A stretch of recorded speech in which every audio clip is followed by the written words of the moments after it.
আসসালামু আলাইকুম দর্শক, স্বাগত জানাই আমার কথা শুনবার জন্য। দর্শক, গতকাল আমি একটা ভিডিও করেছিলাম, সেখানেও এটা নিয়ে কথা বলেছিলাম।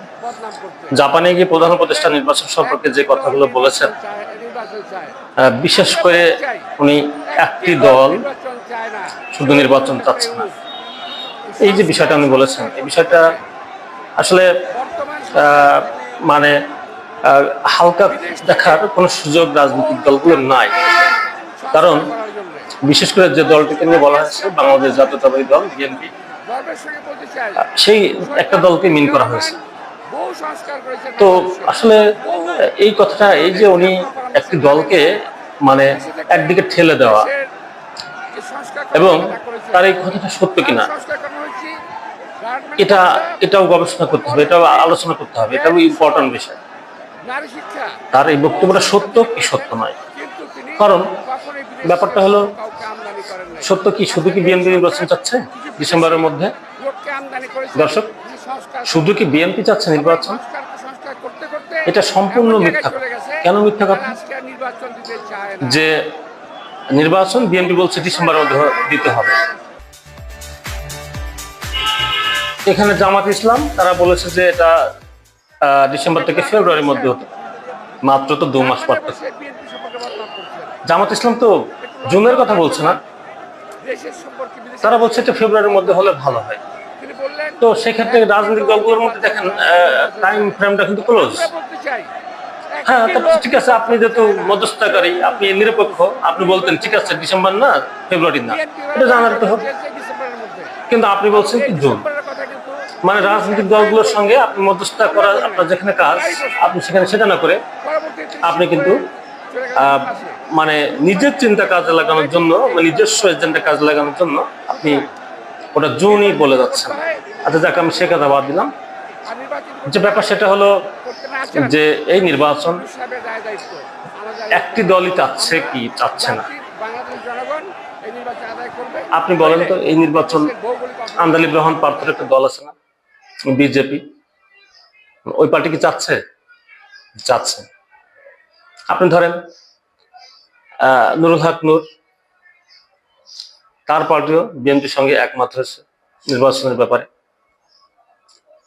আপনি ধরেন আপনার এই ওখানে গণপরিষদের আরেকটা মানে দল আছে তারেকের নেতৃত্বে, সেটা বলছে যে হ্যাঁ নির্বাচন ডিসেম্বরে হতে হবে। আপনি মান্না, যে নাগরিক ঐক্য, তারা বলছে যে নির্বাচন বিএনপির সঙ্গে একমত। আপনি রহিন হাসান প্রিন্স বলছে যে নির্বাচন ডিসেম্বরে হতে হবে। আপনার মানে আর কত, অনেক অনেক আরো অনেক, তারা মোটামুটি ছোট ছোট দল সকলে তো বিএনপির সঙ্গে একমত। একমাত্র এনসিপি শুধু বলছে নির্বাচন তারা প্রধান উপদেষ্টার সঙ্গে একমত। আর জামাত ইসলাম বলছে যে নির্বাচনের জন্য উপযুক্ত সময় হলো ফেব্রুয়ারি, রোজার আগেই। তো জামাত ইসলামের সঙ্গে বিএনপির কিন্তু এখানে খুব একটা মানে সমস্যা নেই। আপনি ভাই বিএনপির কথা শুনতে হবে, আপনাকে কে বলেছে?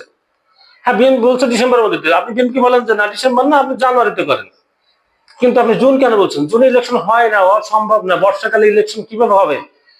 রাজনৈতিক কর্মীরা এই কাদা পানি ছেনে ছেনে আপনার মনে করেন বন্যা নৌকায় করে মানুষের বাড়িতে ভোট চাইতে যেতে পারবে না।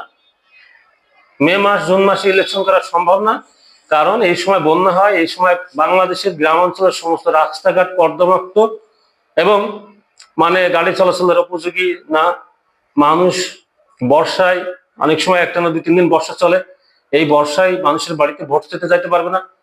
আপনি টোটালি ইলেকশনের জন্য মে জুন জুলাই কোনো অবস্থায় কিন্তু আপনার উপযুক্ত সময় নয়। দর্শক, এটা কিন্তু সকলেই নিশ্চিত। তাহলে কেন এই টাইমটা নিয়ে এই জুনের কথা বলা হচ্ছে? জুনের কথা বলা মানেই কিন্তু এখানে সামথিং রং। আপনি বলেন যে হ্যাঁ ঠিক আছে, দল বিশেষ করে মেন দুইটা দল তারা ডিসেম্বর ফেব্রুয়ারি দুইটার টাইমের মধ্যে ঘুরপাক খাচ্ছে, আপনি সেটা মধ্যস্থ করেন ডিসেম্বর ফেব্রুয়ারি, জানুয়ারি হোক, অসুবিধা কি? আপনি তো এই সহজ সরল জায়গায় নাই। আপনি ওখানে একটা ইন্টারন্যাশনাল কমিউনিটির সামনে গিয়ে বলছেন একটি মাত্র দল ইলেকশন চাচ্ছে, এটা সঠিক নাই। সে কারণে আজকে বিএনপির স্থায়ী কমিটির সদস্য মির্জা আব্বাস যে রিয়াকশনটা দেখেছেন, এই রিয়াকশনটা কিন্তু একেবারেই মানে অনুমিত ছিল, এটা এটা হয় স্বাভাবিক ছিল। কারণ আপনি এইটার মাধ্যমে বিএনপিকে একটা নির্বাচনের প্রতিপক্ষ, মানে বিএনপি সংস্কার চায় না, নির্বাচন চায় দ্রুত, আর কোন দল বাংলাদেশে নির্বাচন চাচ্ছে না, আপনি এমনটা বোঝাতে চাইলেন। কেন বোঝাতে চাইলেন? এটা ভুল। এটা এটা এটা কিন্তু জুলাই স্পিরিটের সঙ্গে যায় না। কারণ জুলাই স্পিরিট হলো দেশটাকে গণতান্ত্রিক পথে এগিয়ে নিয়ে যাওয়া। 100% সত্য। মানে যত ওই দিন 5 তারিখ, মানে 5 তারিখ পরে না, 5 তারিখ পর্যন্ত মানুষের যে আকাঙ্ক্ষা ছিল সেটা, মানুষ তার ভোটাধিকার পাবে, মানুষ কথা বলার অধিকার পাবে, মানুষ গুম খুম হবে না, মানুষ তার স্বাভাবিক জীবনযাপন করতে পারবে, মানুষ কেস মামলা হামলার শিকার হবে না, মানুষ তার সম্মান নিয়ে তার সমাজে চলতে পারবে। এটাই ছিল আকাঙ্ক্ষা। আমি নিজে রাজপথে লড়েছি, রাস্তায় গিয়েছি, পুলিশের দাবল খেয়েছি, মামলা খেয়েছি। ভাই আমি আমি কেন করেছি? আমার কথা হলো এটার জন্য করেছি, এবং আমি জানি সব মানুষ রাস্তায় নেমেছিল এই জন্য। তো সেইখানে এইটা কেন একটা দলকে, বিশেষ করে বিএনপি যারা 17 বছর সবচেয়ে অত্যাচার নির্যাতনের শিকার। আমি কালকে একটা পরিসংখ্যান দেখলাম, সেখানে আপনার মামলা মানে উইথড্র করার জন্য তালিকা দিয়েছে, বিএনপির তালিকা গেছে 16,000 মামলার তালিকা, সেখানে পক্ষান্তরে জামাত ইসলামের তালিকা আছে 1200 তালিকা, আর অনলি হেফাজত ইসলামের জন্য 66টা মামলার তালিকা। আপনি দেখেন এখান থেকে পরিসংখ্যান থেকে চিন্তা করেন যে বিএনপির উপরে নির্যাতনটা কত মাত্রায় ছিল, এবং সেটা ছিল দীর্ঘমেয়াদী, এবং সেটা ছিল তীব্র। আপনি জামাত ইসলামের সঙ্গে সরকারের, হাসিনা সরকারের সমস্যা হয়েছিল অনলি 13 সাল এবং 14 সাল 15 সাল, 3টা বছর জামাত ইসলামের সঙ্গে সংঘাত হয়েছে, এবং সেখানে সংঘাত ছিল জামাত ইসলামের পরে ওই 3টা বছর ব্যাপক নির্যাতন ছিল। কিন্তু 15 সালের পরে জামাত ইসলাম নাই, 15 সালের পরে কিন্তু এই গণতান্ত্রিক আন্দোলন সংগ্রামটার নেতৃত্ব বিএনপি দিয়েছে। তখন 16 সালের থেকেই এই 25 সাল পর্যন্ত টোটাল নির্যাতনের স্টিমুলাস ছিল বিএনপির উপরে। জামাত ইসলাম কৌশলগতভাবে তারা শান্তিপূর্ণ অবস্থান ছিল, তাদের উপরে পুরাতন 14, 13, 14 সালের মামলাগুলি তারা টানছিল, এবং তারা, কারণ জামাত ইসলাম 16 সাল থেকে কিন্তু 25 সাল পর্যন্ত তারা আন্দোলন সংগ্রামে সেই ধরনের শক্ত অবস্থান নিতে পারেনি, বা নেয়নি, বা নিতে পারেনি আর কি, অত্যাচারে নিতে পারেনি, তারা দমে গেছিল। কিন্তু বিএনপি কিন্তু 16 সাল থেকে শুরু করে এই 25 সাল পর্যন্ত কঠোর থেকে কঠোরতর আন্দোলন করেছে, এবং ধীরে ধীরে তীব্র করেছে, এবং তাদের উপরে অত্যাচারের মাত্রাও সেভাবে বেড়েছে। এই বাস্তবতা আপনি না মেনে আপনি বিএনপিকে প্রতিপক্ষ বানিয়ে আপনি এদেশে কি করবেন? আপনি কি আনতে চান এদেশে? আপনি এই প্রসেসে গণতন্ত্র হবে না। কারণ এদেশের মানুষ কিন্তু, আপনি যত কিছু বলেন না কেন, এখন রাজনৈতিক দলগুলোর মতাদর্শে রয়েছে, যারা বিএনপির সাপোর্টার রয়েছে, আছে বিএনপিতে, জামাত ইসলামের যারা আছে, পতিত ফ্যাসিবাদের যারা সমর্থক, তাদেরও এখনো পর্যন্ত তারাও মানে তাদের চেতনায় কোনো পরিবর্তন আসেনি। তো আপনি এই পরিবেশে আপনার তো কোনো পার্টি নাই, তাহলে আপনি কেন হয়তো প্রতিপক্ষ করছেন একটা দলকে? বিএনপি এখানে কিন্তু যেটা নির্বাচন নিয়ে, এটা খুবই স্বাভাবিক, কারণ দেশটা সুন্দরভাবে চলছে না। 15 বছরের একটা জঞ্জালের পরে নানান সমস্যা, আপনি একা এখানে সংস্কার করতে যাচ্ছেন, সংস্কার বাস্তবায়ন করতে পারছেন না।